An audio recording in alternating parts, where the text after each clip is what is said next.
India-Iran relations and the legacy of Ibrahim Raisi. So the historic, meeting of Prime Minister Modi and Dr. Ibrahim Raisi took place on 16th of September 2022 at, as the Iranian ambassador said, in Uzbekistan. It was in the sidelines of the SCO summit.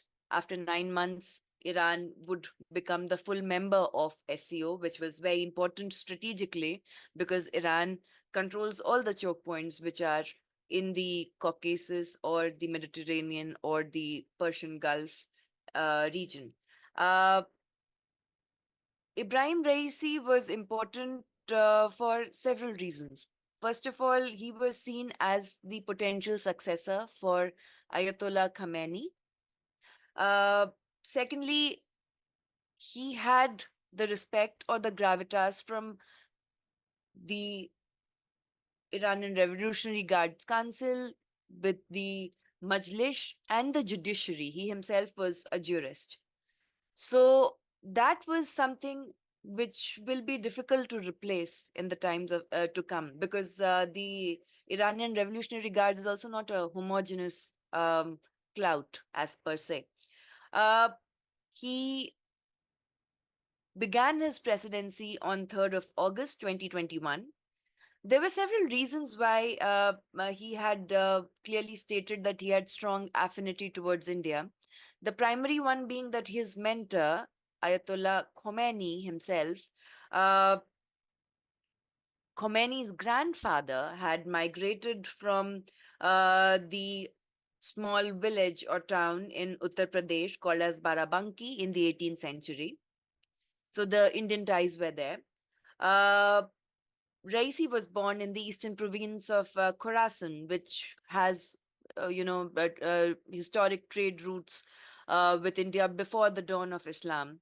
Uh, the architectural elements of charbags or the Ivans or even the Parsi community, they have migrated from Khorasan. And currently, there are 10,765 Indian overseas community members in Iran, most of them from Gujarat or Punjab who had migrated uh, before 1979. Uh, Raisi was an ardent follower of Nizam-e Mughadis, which is Iran's holy order, and 15% of Muslims in India are Shia. And he understood their paradigm as minority within the minority. And that was one of the reasons why, these are the reasons why he had strong affinity towards India.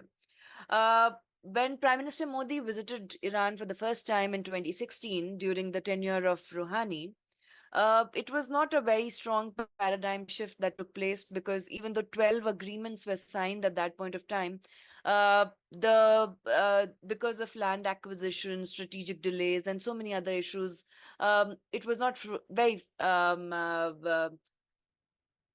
it cannot be called as a breakthrough. And with Taliban taking over, and before that, the US presence in Afghanistan was a matter of disagreement between India and Iran and how both the countries looked at it. Um, India lost a chance of mediation between Iran and Saudi Arabia.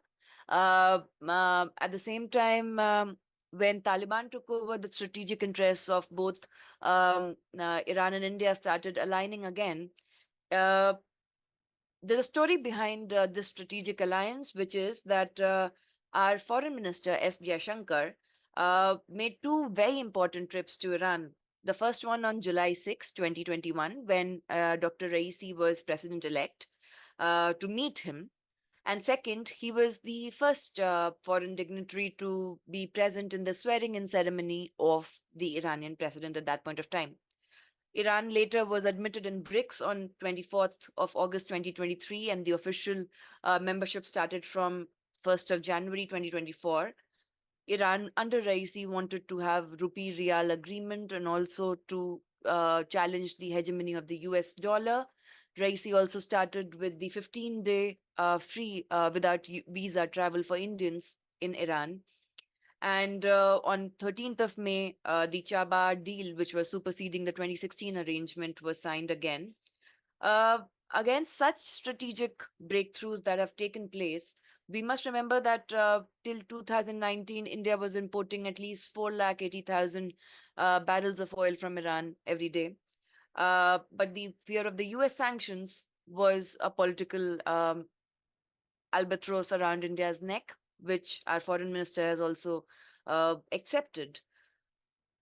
What I would like to say is that right now we have to be very cautious because anyone who is at the helm is also responsible for categorically taking care of no indirect war spilling because of the genocide in Gaza in the other contours of West Asia.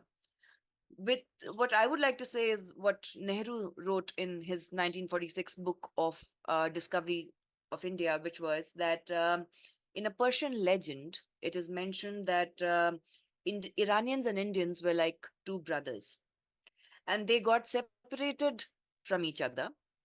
One went towards the west and the other towards the east. Their families had forgotten all about each other, and the only thing that remained in common between them were the snatches of a few old tunes that they would play on their flutes. It was through these tunes that, after a lapse of centuries, the two families recognized each other and were reunited. What I believe is, regardless of who after 50 days comes into the power paradigm, India and Iran must cultivate the politics of yadgar or remembrance to survive the uncertain times which are together.